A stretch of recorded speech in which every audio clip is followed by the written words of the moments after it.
Si tu pouvais agir par pur devoir, sans aucune récompense, sans reconnaissance, si tu pouvais agir sans gloire, pour faire le bien, sans rien attendre en retour, juste parce que c'est juste, est-ce que tu le ferais quand même? Parce qu'au fond, on agit tous pour quelque chose, pour être aimé, respecté, admiré, pour se sentir utile ou pour ne pas avoir honte. Mais si tout ça disparaissait, est-ce que tu ferais encore le bien? Agir par pur devoir, c'est une drôle d'expression. Mais pour le philosophe Emmanuel Kant, elle veut dire une chose très simple, et pourtant terriblement exigeante. Faire le bien sans rien attendre en retour. Pas pour être aimé, pas pour être félicité, pas même pour se sentir en paix avec soi-même. Juste parce que c'est juste, parce que la volonté elle-même est bonne. Kant écrit en 1785 dans Fondation de la métaphysique des mœurs, je cite, « De tout ce qu'il est possible de concevoir dans le monde, et même en général hors du monde, il n'est rien qui puisse sans restriction être tenu pour bon, si ce n'est seulement une volonté bonne. » Et il ajoute, « Il n'est besoin ni de science, ni de philosophie pour savoir ce qu'on a à faire, pour être honnête et bon. » Mais en réalité, on agit tous pour quelque chose. Même quand on croit faire le bien, il y a souvent une petite récompense cachée derrière. Parfois c'est la reconnaissance, parfois c'est l'amour, parfois c'est simplement le plaisir de se sentir une bonne personne. Et c'est là que Kant vient nous bousculer. Parce que pour lui, une action n'a de valeur morale que si elle est accomplie par devoir, c'est-à-dire sans aucun calcul, sans aucun intérêt. Imagine le petit épicier du quartier, un commerçant honnête, poli, très apprécié. Il rend toujours la monnaie juste, il ne vole personne. Tout le monde pense que c'est un homme moral. Mais Kant pose une question simple. Et s'il agissait ainsi seulement pour garder une bonne réputation? Dans ce cas, son geste est légal, il est utile, respectable, mais il n'a pas de valeur morale. Parce qu'il n'agit pas par respect du devoir, mais par intérêt personnel. Emmanuel Kant écrit, je cite, « Il est conforme au devoir que le petit commerçant ne fasse pas payer ses marchandises un prix exorbitant à ses acheteurs inexpérimentés. Mais cela seul est insuffisant pour croire qu'en cela le marchand a procédé par devoir. Son intérêt l'exigeait. » Kant distingue deux types d'actions. Tout d'abord l'action conforme au devoir. Je fais ce qu'il faut, mais pour une raison extérieure, par intérêt, par peur, par habitude. À cela, il distingue l'action par devoir. Je fais ce qu'il faut uniquement par respect pour la loi morale, parce que c'est juste en soi. Et la différence entre les deux, elle change tout. Par exemple, tu aides une amie à réviser, mais au fond, tu espères qu'elle te le revaudra. Tu donnes une pièce à un sans-abri, surtout pour ne pas te sentir coupable. Ces gestes sont bons, oui, mais pour Kant, ils ne sont pas moraux. Parce que la vraie morale commence quand tu fais le bien sans rien attendre, quand tu fais ce qu'il faut, même quand personne ne te regarde. Et c'est là que Kant bouleverse toute la philosophie morale avant lui. Avant Kant, on jugeait surtout les conséquences d'une action. Est-ce qu'elle fait du bien? Est-ce qu'elle rend les gens heureux? C'est ce qu'on appelle une morale conséquentialiste.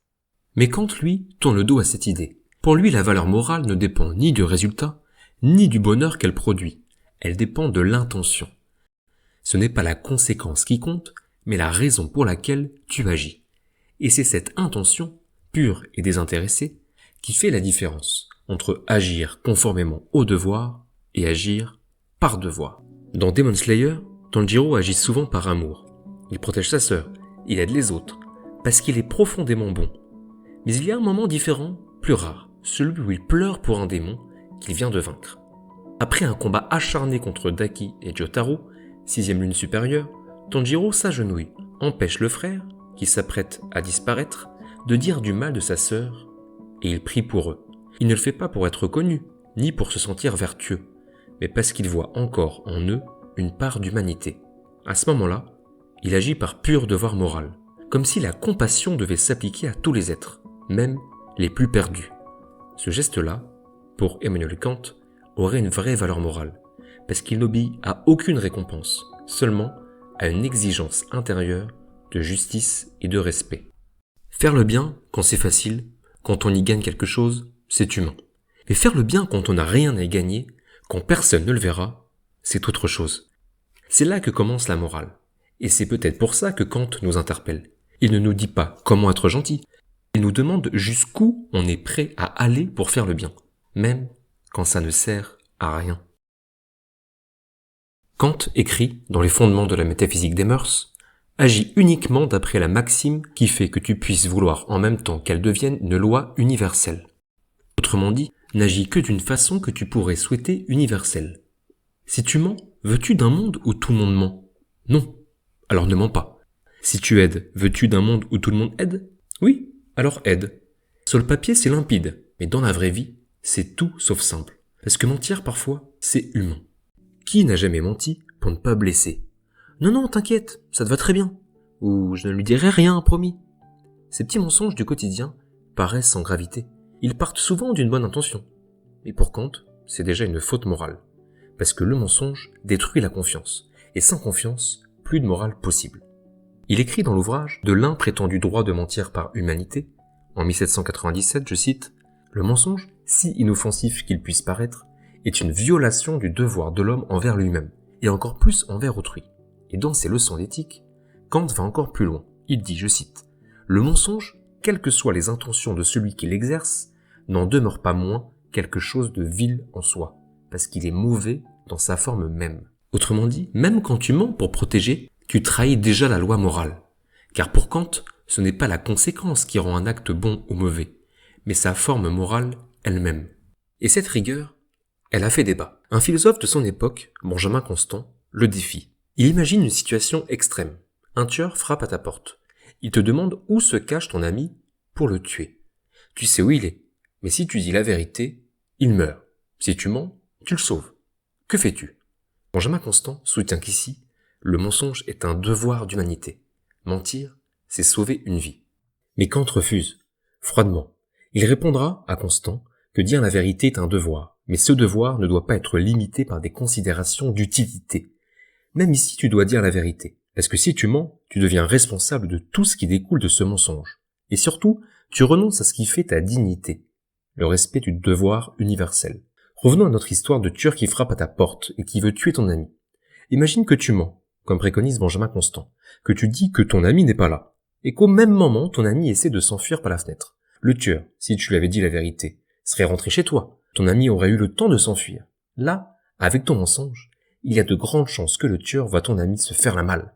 Tu ne pourras que te sentir responsable de ce qui a découlé de ton mensonge. C'est dur à accepter. Mais pour Kant, le courage moral, c'est justement ça.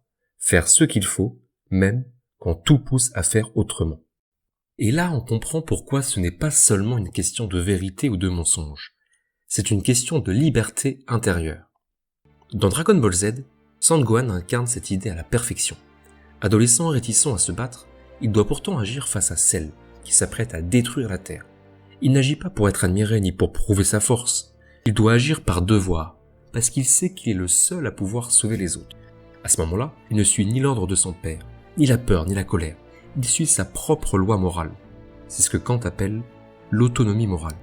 Obéir non pas à la peur ou à l'intérêt, mais à une loi intérieure, celle qu'on se donne librement parce qu'on la reconnaît juste. Quand Gohan se décide enfin à libérer toute sa puissance, il ne se bat pas contre le mal, il se bat pour le bien, sans attendre de récompense. Et ça, pour Kant, c'est la vraie liberté. Et à l'inverse, regarde Light Yagami dans Death Note.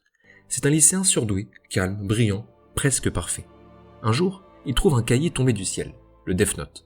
Un simple nom écrit à l'encre, et la personne meurt. Au début, Light croit bien faire. Il veut punir les criminels, purifier le monde du mal. Il se dit, si je peux rendre le monde meilleur, alors je dois le faire. Mais très vite, ce devoir moral devient un pouvoir divin. Il commence à mentir, à manipuler, à tuer ceux qui doutent de lui. Et plus il s'éloigne de la vérité, plus il se persuade qu'il agit pour le bien. C'est là que la question du titre prend tout son sens. Ferais-tu le bien si personne ne te regardait? Light, lui, ne le peut plus. Il agit pour être vu. Il agit pour être craint et adoré. Il veut être le témoin de sa propre vertu, le juge et le Dieu à la fois. Kant dirait que Light agit conformément à ce qu'il croit juste, mais jamais par devoir. Il transforme le bien en calcul, le devoir en instrument. Et dès qu'on commence à mentir, pour la bonne cause, on finit par tout justifier. Dans la logique d'Emmanuel Kant, Light est l'exemple parfait de ce qu'il faut fuir. Celui qui croit pouvoir décider seul du bien universel, sans se soumettre à la loi morale, celle qui nous dépasse. Et nous, on n'est pas si loin de Light, parfois. Quand on ment pour protéger, quand on cache la vérité pour ne pas faire de mal. Mais Kant te dirait, à chaque fois que tu mens, tu fais passer ton confort avant la vérité. Et cette vérité, c'est ce qui fonde ta dignité. Mentir pour faire le bien, c'est comme tricher un examen en disant « je ne voulais pas décevoir mes parents ». L'intention est belle, et le geste détruit la valeur du mérite. Comprendre Kant, c'est une chose, mais vivre comme lui, c'en est une autre. Dire la vérité quand tout invite à mentir, agir sans intérêt, sans peur, sans calcul, c'est presque surhumain. Et pourtant, c'est là que Kant situe la dignité morale, non pas dans la réussite, mais dans le respect du devoir. Faire le bien, même quand ça ne sert à rien, même quand personne ne le voit. Mais cette exigence, cette pureté du devoir, est-ce encore possible aujourd'hui? Peut-on faire le bien sans tuer l'humain? C'est ce qu'on va voir dans la dernière partie, avec ceux qui, justement, ont osé contester Kant, Nietzsche et tous ceux pour qui la morale doit d'abord être vivante. Kant croyait que la morale devait être universelle, absolue et sans exception. Mais à force de vouloir une pureté parfaite, ne finit-on pas par oublier l'humain? Parce qu'entre la théorie et la vie, il y a toujours ce qu'on appelle la faille. Nietzsche, encore lui vous allez me dire, voit dans la morale kantienne une forme de froideur, une morale qui oublie la vie, une morale qui oublie les passions et les désirs.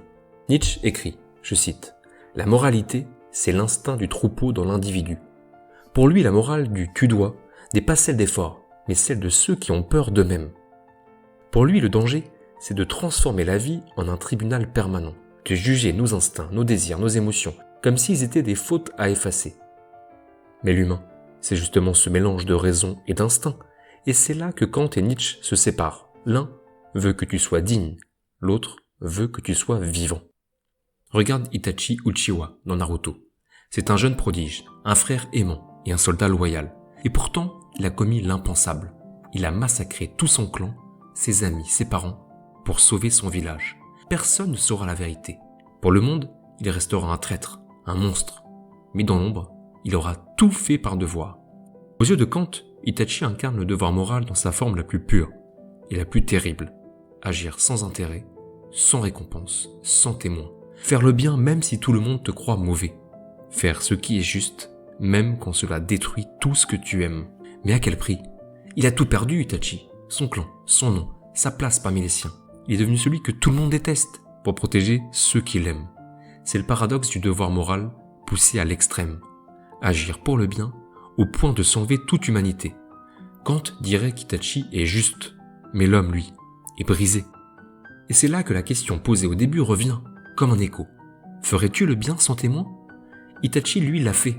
Mais ce bien sans regard, sans reconnaissance, devient un fardeau que seul un être inhumain peut porter. Peut-être est-ce là le drame du kantisme. Le bien absolu ne laisse plus de place au bonheur. Tu es juste, mais condamné à la solitude. Tu sauves le monde, mais tu perds ton âme. C'est ce que Nietzsche reproche à Kant. Il veut faire du bien sans joie, du bien sans passion. Mais peut-on vraiment être moral si on ne sent plus rien? Spinoza disait déjà, la béatitude n'est pas la récompense de la vertu, mais la vertu elle-même. Autrement dit, la joie n'est pas ce qu'on obtient après avoir été juste, c'est ce qu'on ressent quand on l'est vraiment. Être juste, ce n'est pas seulement obéir à une loi, c'est aimer le bien qu'on fait. Il ne s'agit pas de rejeter Kant. Son message reste essentiel, agir par respect du bien, pas par intérêt.